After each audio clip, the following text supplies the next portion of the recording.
Yo, what is going on, peeps? Hope you guys having a fantastic, late afternoon, early evening, depending on where you live right now, you guys. It's gorgeous. We chilling and we're talking about a new episode of Hawkeye, episode 4. Man, guys, man, oh man, we are getting along the way. We're already 4 episodes in.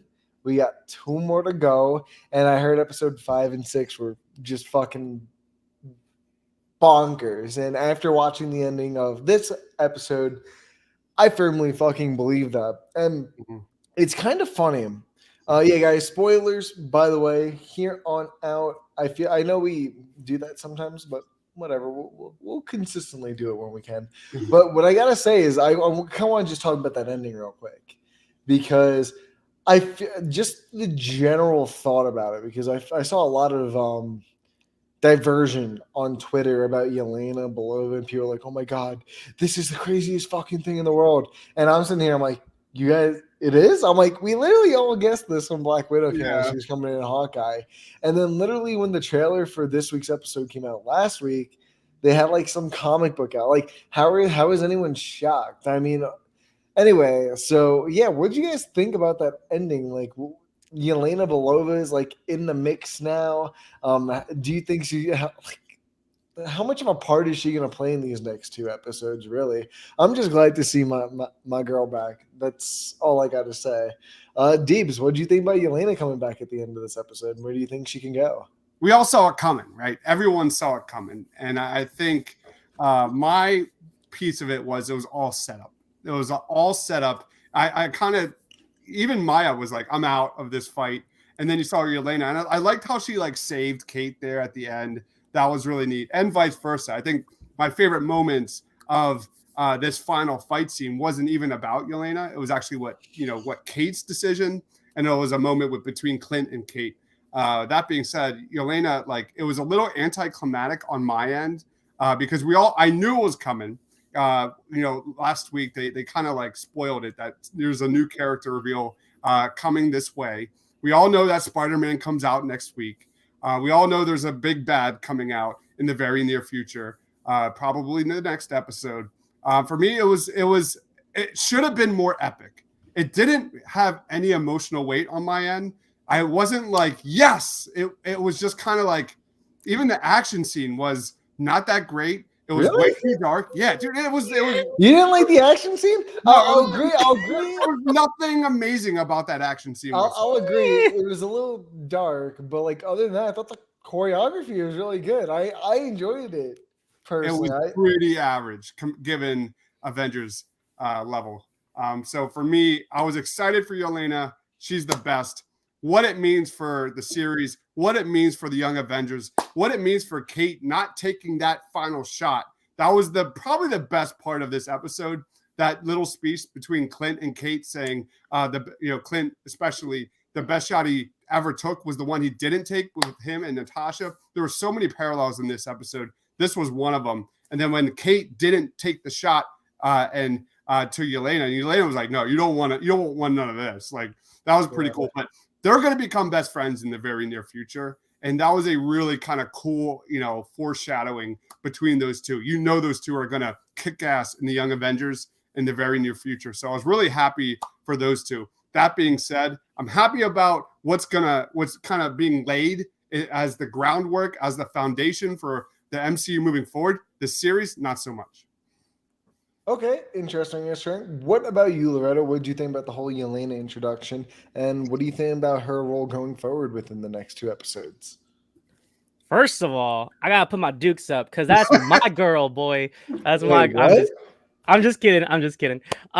Florence Pugh. I mean, yeah, like Dive said it. We knew it was coming, but man, if I didn't jump out of my seat, I gotta pause you there, Dives. I know we're on the opposite sides of the spectrum here, but I loved it. I thought the choreography was excellent, and I also felt like we got the emotional weight from Black Widow. So this is, I think, this is like critics and casuals' problem with MCU shows and films right now is that if you miss one, you're lacking, right? So anyone that hasn't seen Black Widow does not understand the weight of the situation. But for me, we don't need to explain why Yelena is going after Clint. Like in her head, she thinks that Natasha was killed by him.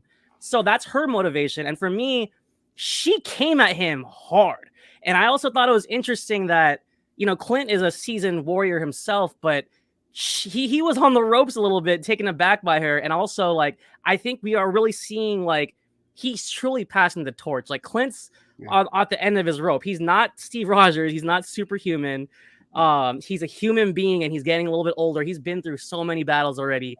Especially with Echo getting the best of him a week or two prior. Right. We're seeing Clint's like fighting abilities start to decline, and Yelena was getting the better of him. So I thought that emotional impact for me, it hit. And I didn't even like Black Widow as much as others, but Yelena was like the saving grace of that picture, for being honest.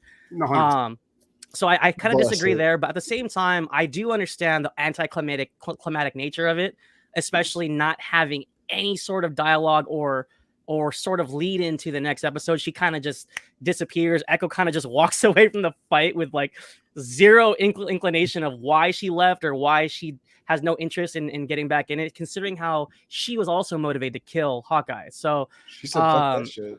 There was a lot of drama left on the table, I think, there. But I gotta say, guys, shouts out to that parallel, the one that everyone's talking about. Twitter's talking about it. Yeah. The internet's in an uproar about it when Kate's hanging off the ledge. So good.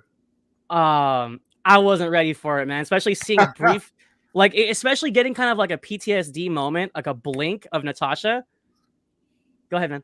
Did you hear the score in the background too? They had the whole Vormir score in the background. That punched me in the gut real good. It gets you right in the feel. So for me, I really, really liked the ending of this episode. Minus kind of like it kind of left us hanging, which I think most TV shows tend to do, right? But for what it was, I liked it. I mean, that's the thing about a TV show is you got to keep them coming back every week. Yeah. Why are you gonna stop the episode on a conclusion, right? I mean, that's the whole point of a series fucking finale. No, what I do want to tell you guys is I don't know. It's weird. I'm glad that my baby girl back. She back in the MCU. It's only been a few months. My baby girl.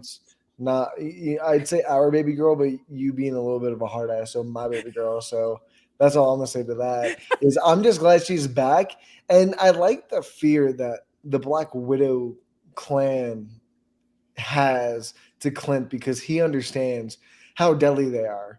And it's kind of funny to see that in this show in particular, because I think they've shown very well that throughout these first pretty much 4 episodes, because she didn't show up till the end, he's pretty much a hard ass, wasn't afraid of anything. He didn't fear anything. He was always ready to fight. And it's so weird to kind of see the other aspect of him that you never really see too often. And yeah, it's a short, brief moment, but because it is that, anticlimactic ending, what's going to happen next week type of thing, is I feel like that's when we're really going to get into it and like what his thoughts and opinions are. And I think it's nice to know that the post-credit scene for Black Widow takes place 2 years later after Endgame. Now, I guess you can kind of start piecing it together just for contextual reasons, I guess you can say, because let's be real, if you're watching like Black Widow in a specific order, you can watch this movie probably much later just due to that post-credit scene. But anyway, I'm getting far off of track there. But other than our collective baby girl, Yelena Belova, I was going to say baloney for some reason. Yelena Baloney.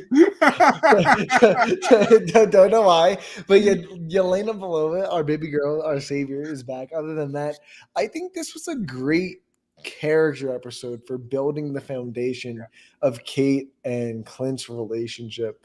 I like the whole like Home Alone type of stuff of them just chilling in the apartment trying to figure out things to do while they're waiting out, and Clint's just healing and stuff like that. And it's nice to kind of get a little bit of a break between Echo's introduction, Yelena soon right after that, and pretty much Kingpin. Like he's pretty much introduced in this show. We just have not seen a face. I just got to know, guys, what do you think, or how big of a role do you think Kate's stepfather, what's his name again? Jack. How big of a role do you think he's going to play in this season? And then how big do you think this might turn into as a collective whole in the MCU? Deebs, we'll go straight to you, my man. Not very big. I think we've been on this with these reviews.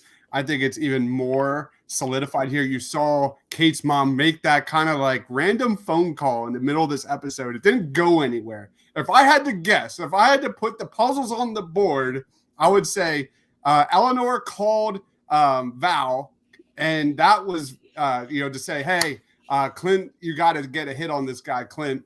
And then Val met with Yelena at the end of Black Widow in the post-credit scene of Black Widow, and that's how this started. I think that phone call was where this train. I also think her mom. I also think her mom, if she's not in it, she knows about it. No, I don't think she's in the dark. So no, because we've definitely mentioned this in the past, where I feel like by the end of the show, I definitely think Jack's gonna die, but it's only gonna separate her and her mother more and make her mother more of that villainous role. And I feel like I heard something, if not in this episode, in a past episode. Man, what was it? It was connecting to the mother. Eleanor? Yeah. Why I can't think of it. You know what? Just forget I said anything. It just like I lost it in my mind. But Loretta, what about you? What are your thoughts on Eleanor, Jack, where you think his role is gonna go, and just like his staple in the show as a whole? Well, to be perfectly frank, I don't know the comic history to actually to really know what's going on. But at the same time, I do appreciate that this episode examined Kate's emotional attachment to not just her mom, but like realizing that I like that we got that moment where Jack and Eleanor were dancing, and you could see Kate feeling bad because she knows the dude's probably bad, but she loves her mom. Obviously, she's seeing her mom happy, and I love that she said like, "Wow, I haven't ever seen you like this," and she's like a little schoolgirl, all giddy and like in love and stuff like that. I thought it was important to see that. Again, there's some emotional things happening here, Dives. I'm surprised you didn't appreciate it more, but let me touch on that after you're done. But yeah, I'm curious. I don't know if I see Eleanor being linked in with what's her name, Val. Val, yeah. Yeah. I actually thought she'd be more linked in directly with Fisk, but at the same time, I'm terrible with theories. So no, there's no question. There's no question that Eleanor is in the know with Fisk, and Jack thinks that he's probably manipulating her somehow. But what's going to happen is that it's actually Eleanor that's on the in with Fisk, and yeah, that was my thinking. So yeah, Ryan, you there? Yeah, I know I'm lagging. Right. Well, I think for me, like going back to like the emotional moments, like I agree, Ryan. Like this episode, if anything else, gave Clint a lot of much needed character depth. I think the whole episode was just like a direct reflection on Clint's guilt over what had happened with Natasha and how he fears for Kate and what that means moving forward. But I just can't get over. There's something about the writing, the editing, and directing in the show that I can't. Loretto, you of all people know I'm a Filoni guy. Like character development is like my favorite shit ever. If there was a show about character development, I am all in every single time. There's something about these two characters, Clint and Kate, that is just not connecting for me.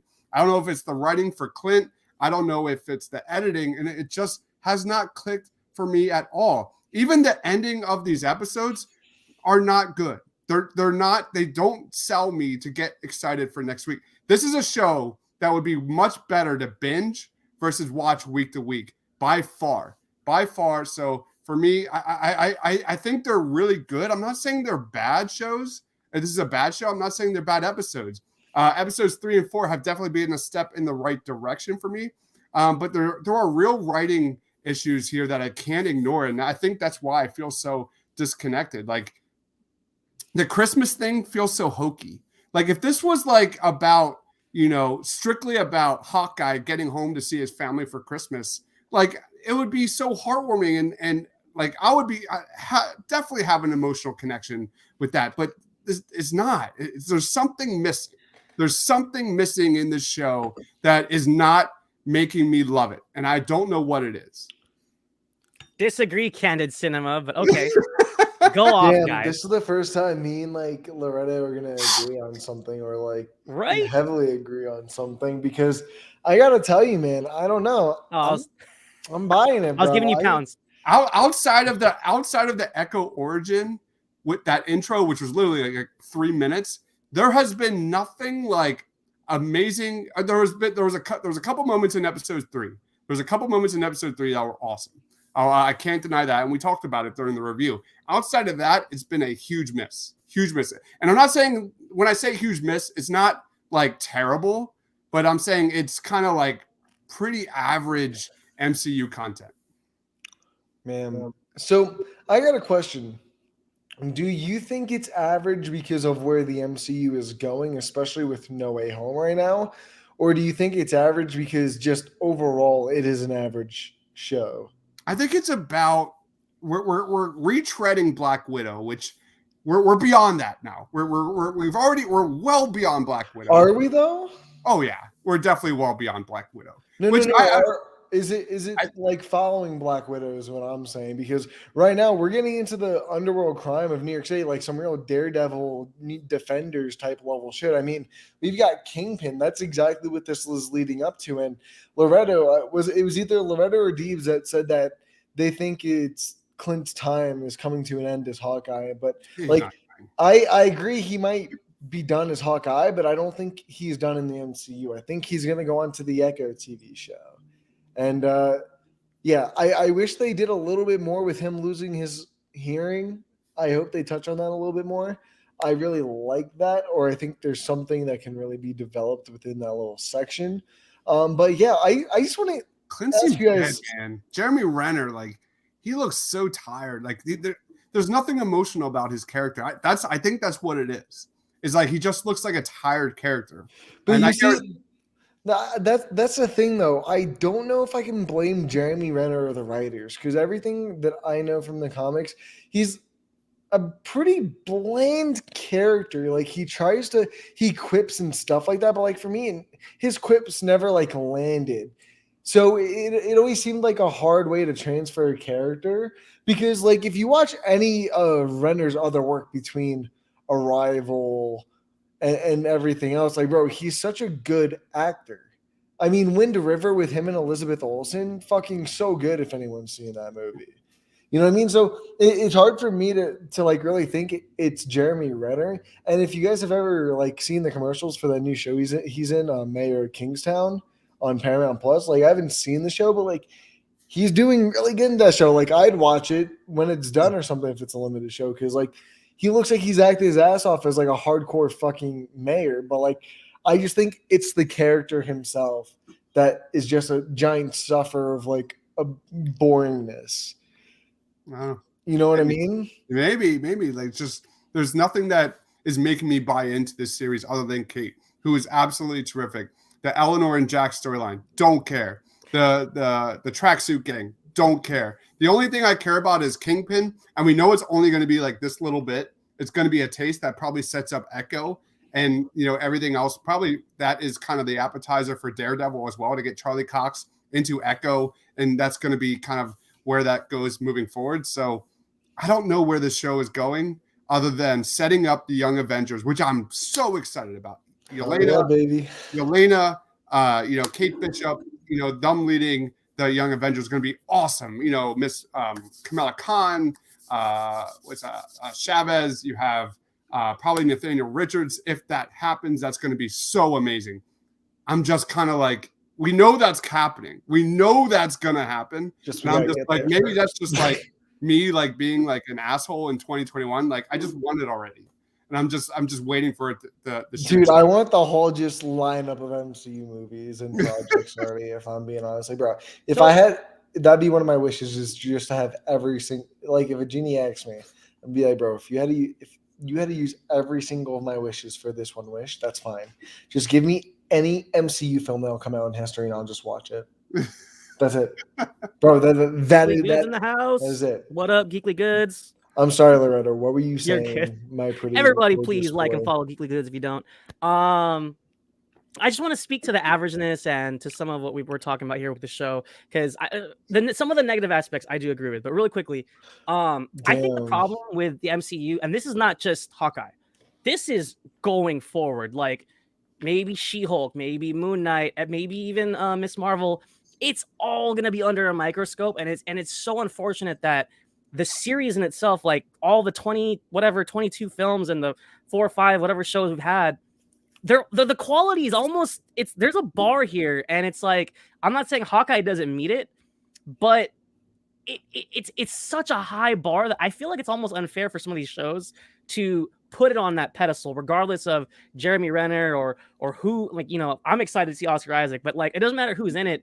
It's gonna be analyzed to a T, and if it doesn't go a certain way, I think it's gonna affect us in our perception of the show. So with that being said, I do agree, Dibes. I think that this show, the way it's written, I think it's falling into the problems I had with Falcon and Winter Soldier. Yes, exactly. Where there's a lot going on, and Falcon and the Winter Soldier left us with more questions than answers, and it wasn't really tidy when we got to the end of that show.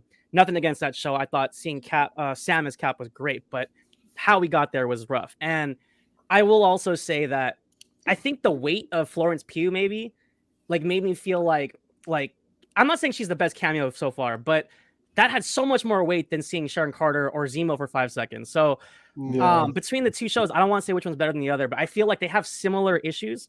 And I agree with you, Dives. It may come down to the writing. So we'll see how the next 2 episodes wraps it up. Loretto, do you think she's like the most hype like cameo, I guess you can say, out of all the shows so far? Absolutely. No, based on her star power alone. I mean, do you want to listen to my fucking question, bro? God, you never want to listen. What I'm trying to ask you is, do you think because she's the most recent, most beloved character, I think that's why? I think it's also just what a good actress she is. Because I mean, she's been in like feature films on her own. Whether or not MCU casuals so is Jeremy Renner. In my opinion, like nothing against Daniel Bruhl or who was in WandaVision, Evan Peters. He's more of a TV guy. I don't know. I think she just has the most star power of all the cameos we've had. No, the Black Panther, having that reference in Falcon and the Winter Soldier was way more. Okoye. I can't think of Okoye. That was one of those moments I was like, yes, we're there. Like that was way more for me impact than this review. Before we get into like our final thoughts and grade for the episode, I want to ask you guys, what do you guys think of Linda Cardellini becoming a spy? Yeah, I agree with that, Ryan. You're right on it. There's no question that she definitely had parts of Agents of S.H.I.E.L.D. She definitely has, I'm glad you brought that up because that is definitely the vibe they put in this episode. That watch was hers. There's no question that, Hawkeye's trying to get that watch to erase all traces back to his family. So that was a really cool moment. I'm really glad you picked that up. Isn't that fucking insane that literally a character you've seen like countless times already in the MCU, she pulls out one fucking thing that makes her look like a spy, and next thing you know, we all think she just works for S.H.I.E.L.D., and there's just this long list of things we think she's already done that just kind of appeared out of fucking nowhere, but we're kind of sitting there just like, yeah, this is fucking right. Bro, they would not – bro, Marvel, Kevin Feige does not just give people fucking things for no reason. She's holding that because she's a spy, and she clearly knows what she's doing. They make that obvious because Clint does not help her. He tells her what to do, and she very clearly does it. But Loretta, what do you think about Spy Cardellini? I love it. I think it's great. I've always liked her. She's been a great actress going back to Freaks and Geeks, Scooby-Doo. And I'm not saying it's not because it does seem a little shoehorned in a little bit, but she's great, and I like their dynamic, like how. Over the phone, like, hey, honey, run this for me. And she's like, I got you, boo. And she's also like, okay, get home quick. Like, she trusts him. And there's like a dynamic there that's really fun. Like, imagine if James Bond had a wife at home, right? So I like it. It does seem a little on the not cheesy, but like, it does seem a little bit forced. But I don't mind it just because I like the two together. I was gonna go the opposite. I think that's the most like probably natural relationship in the entire MCU. That's how good they are together. Like every time they're not even together on the fucking scene, and when they're on the phone, I just like fall in love with those two. They are like perfect. Hey, she stole my heart in Age of Ultron, man. She can do no wrong. I'm Agent Cardellini. Shut up, bro. Get back to the fucking review. Nah. But I gotta say, I wonder if they got like if they're doing this now with her character, like I can't really see her character going anywhere without at least Clint. So if Clint goes Echo, I see her going Echo at least. So I do hope that happens. But guys, episode 4, out of 6 have been released. And you know what, Deebs? I know you're feeling feeling a little high and dry, my man. I think you need a Snickers bar because you're not feeling me very much early. And all I gotta say to that is, why don't you give us your final wrap up thoughts and a grade, my man? Man, I've been giving some negative reviews here. You need have, to bro. go Drink watch some my Happy Arcane and Wheel of Time reviews where I'm just like glowing. I'm literally glowing on those shows. This is a solid like 7.5 out of 10, 7.8 out of 10, something around there. Again, I have nothing but pure excitement about where this show is moving forward after this series ends. It's kind of like Falcon and the Winter Soldier. I'm excited for the seeds that are being planted. That being said, there's nothing emotional about this show. There's no the threats, the villains. I'm excited for Fisk, but I don't know how much that means for this show moving forward. For this show, so we'll see. For me, it's I'll say a high C+, high 7.8. That is the best I can do for this. Most of it's boring. It's bad writing. Even the fight scenes, there's terrible. It's way too dark. I can't ignore those things. So that's my thoughts. I'm sorry, guys. What about you, Loretto? Well, as we've established already, I like this episode a lot. It's my favorite this season. I actually liked the climax. I liked the final fight, and I think I'm in agreement with that. The best of this show is probably to come, whether it's 5 or 6, and we'll see where we end up. I'm kind of worried if they're going to stick the landing or not. So I'm not holding my breath for that. But for this episode alone, I loved the Christmas party. I loved Kate's starting to kind of like show like she always acts like she doesn't care what her mom's talking about. She doesn't care about the stepdad, Jack. But really, I think she wants her mom to be happy. And I liked seeing that dynamic between them two. Vera Farmiga is great. And I'm also kind of curious of what her fate will entail for Kate's journey. So with that being said, this episode got me a little bit, especially with the Natasha parallel hanging off of the roof. I'm going to give this an 8.679. We're not doing almost a versus series here, Loretta. I don't have the calculator out for this. I know. I just want to throw those numbers in there just to poke you a little bit there. We only make it difficult when Deebs has to pull out the calculator, but I know that.